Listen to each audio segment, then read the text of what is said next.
صابرین کون ہیں؟ الذین اذا اصابتهم مصیبہ قالوا انا للہ و انا الیہ راجعون.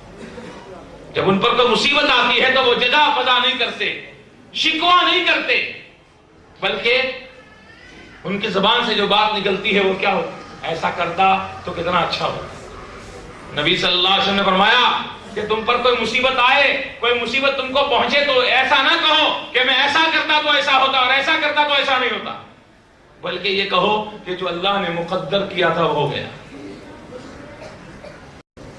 میں جلدی ایئرپورٹ پہنچتا تو میری فلائٹ مس نہیں ہوتی، ایمبولینس جلدی آ جاتی تو مریض مرتا نہیں. یہ تو بہت ہی یعنی کفریہ بات ہے. ہاں تو جلدی آتا تھوڑا تو کیا ہو جاتا تیرا، ٹھیک بچ جاتا نا مریض. اللہ نے لکھ دیا تھا اس کا مرنا. اس طرح کی کفریہ بات ہے. اللہ تبارک و تعالی رب العالمین فرما رہا ہے کہ ہم اس کی ذات پر توکل کریں، اس کی ذات پر ہمارا بھروسہ ہو. اللہ کے رسول صلی اللہ علیہ وسلم نے فرمایا ایسا مت کہو کہ میں ایسا کرتا تو ایسا ہوتا، بلکہ یہ کہو جو اللہ تعالیٰ نے چاہا وہ ہوا.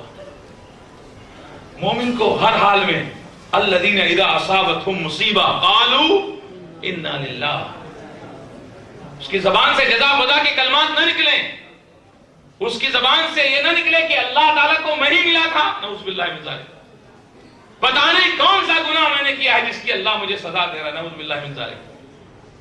اللہ ایسے کلمات سے عبادت فرمائے. صبر کرے بندہ، اللہ کی رضا پر راضی برضائے پروردگار، اللہ کی مشیت اللہ تبارک و تعالی کی رضا پر راضی رہے، اور اس کی زبان سے جو کلمات نکلے وہ کیا ہو؟ الحمدللہ علی کل حال، ہر حال میں اللہ سبحانہ و تعالی کی تعریف، ہر حال میں تعریف. تو صابرین کون ہیں؟ الذین اذا اصابتهم مصیبہ قالوا انا للہ، وہ کہتے ہیں ہم اللہ کی ملک ہیں، اللہ کی طرف سے آئے ہیں، وَإِنَّا إِلَيْهِ رَاجِعُونَ، اللہ تبارک و تعالی کی طرف ہمیں لوٹنا ہے. مصیبت کے وقتوں میں اللہ کے نبی صلی اللہ علیہ وسلم نے یہ دعا پڑھنا سکھایا. آج لوگ جا رہے ہیں عراف کے پاس، چوری گھر میں ہو گئی، عراف کے پاس جا رہے ہیں،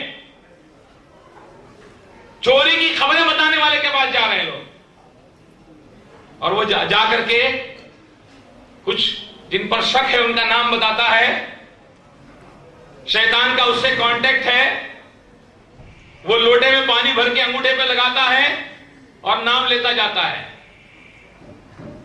لوٹا گھوم گیا، اس کی شامت آ گئی جس کے نام پر لوٹا گھوم گیا. غور کیجیے، ہمارے یہاں چاول والے بابا ہوتے ہیں، چاول والے بابا کمائی کے کیا کیا دیکھیے گر لوگوں نے نکالے ہیں. ممبئی میں کوئی بھوکا نہیں مر سکتا ہے، بس اس کے بعد گر ہونا چاہیے کمائی کا. چاول والے بابا. کچھ ایک گروپ دیکھتا ہے کہ آدمی کہ آ رہا ہے درگاہ شریف کی طرف، شریف کہہ رہا ہوں، ایسے لوگ جو بیچارے یعنی برے حال میں لگتے ہیں، ایسا لگتا ہے کہ بھئی کچھ مصیبت ان کو پیش آئی ہے، وہ گزر رہے ہیں، تو جو وہاں پر دکان میں پھول والے بیٹھے ہوئے ہیں،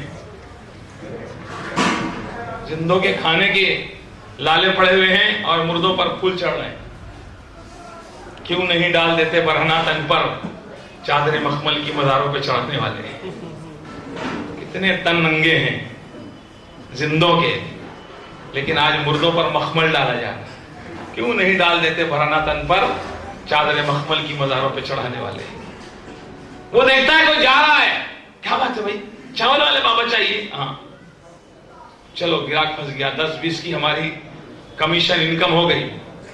اب وہ چاول لے کر آتے ہیں ساتھ میں، اور بابا جو ہے ایکٹنگ کرتا ہے، ایسے انگلی کرتا ہے چاول کی طرف اور خود بڑبڑاتا ہے، پڑتا ہے، پھر پھونکتا ہے اس کے اوپر اور ان کو دیتا ہے. لوگ میں نے دم کر دیا، اس پہ پڑھ دیا ہے، اب اس کو لے جاؤ، جس کے اوپر شک ہے اس کو کھلاؤ. جو چور ہوگا اس کے منہ سے خون نکلے گا.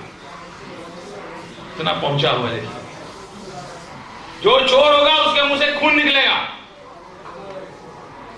اور اس کو جو اصل آدمی جو سردار لگتا ہے اس کو ایسے سے کان میں بلا کے کہتا ہے انہوں کچھ نکلے گا نہیں. جنوں کو چاول کھلائے گا سب کو کہنا کسی کاغذ میں اس کو باہر نکالے، اس کا چاول سوکھا نکلے گا وہ چور ہے، اور جس کا گیلا نکلے گا وہ چور نہیں۔ سائیکولوجیکل افیکٹ ہوتا ہے۔ آدمی چاول کھا رہا ہے، ڈر رہا ہے، خون نکلے گا، خون نکلے گا، خون نکلے گا، خون نکلے گا۔ اب اگر چور ہے تو اس کا منہ سوکھ گیا اور وہ چاول چبا رہا ہے، اس کے منہ میں چاول چبایا نہیں جا رہا ہے، باہر نکالا تو بالکل سوکھا نکل رہا ہے۔ لیکن جن کو کوئی ٹینشن نہیں ہے وہ بالکل آرام سے چاول کھا رہے ہیں اور ان کے چاول گیلے نکل رہے ہیں۔ لیکن بابا کی کمائی ہو گئی اور لوگوں کا عقیدہ کہ وہ چاول والے بابا اس طرح پسند ہے۔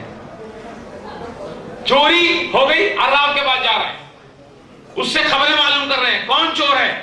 اللہ سبحانہ وتعالیٰ نے سکھایا کہ مصیبت آتی ہے مسلمان تو کیا کرتا ہے، کسی فال کھلانے والے کے پاس نہیں جاتا ہے، بلکہ اس کی زبان پر جو کلمات ہوتے ہیں کہتا ہے انا للہ و انا الیہ راجعون۔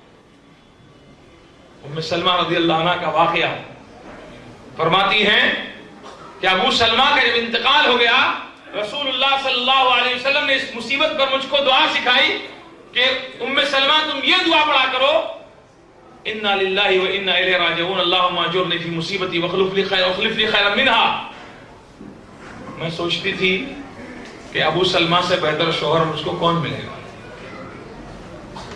اللہ کے نبی نے دعا سکھائی کہ اللہ تعالیٰ اس مصیبت میں مجھ کو اجر عطا فرما، صبر عطا فرما اور اس کا مجھ کو بہتر بدلہ عطا فرما۔ لیکن میں سوچتی تھی ابو سلمہ سے بہتر شوہر میرے لیے کون ہو سکتا ہے۔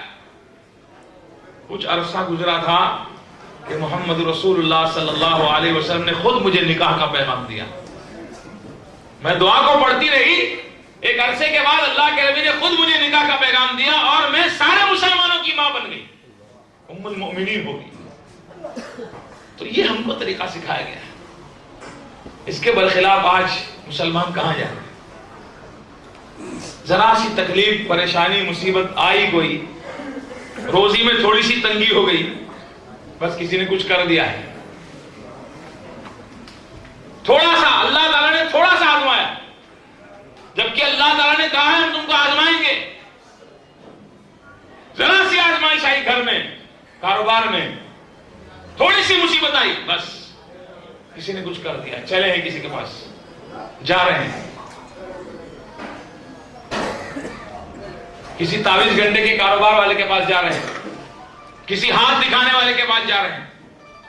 آج ہم نے دیکھا، ہماری مجرم آنکھوں نے دیکھا ہے کہ کالے برقعے والیاں مسلمان عورتیں اپنے ہاتھ نجومیوں کے ہاتھوں میں دے رہی ہیں۔ اعوذ باللہ من ذالک، اللہ حفاظت فرمائے۔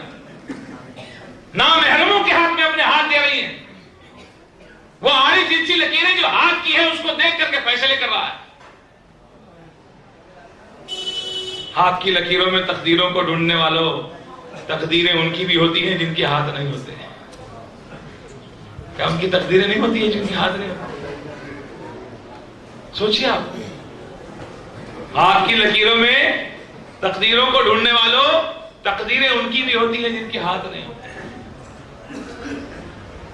جا رہی ہیں عورتیں، اپنے ایمان کا سودا کر رہی ہیں، اور جو وہ بتا رہا ہے استغفر اللہ، اس کی تصدیق بھی ہو رہی ہے۔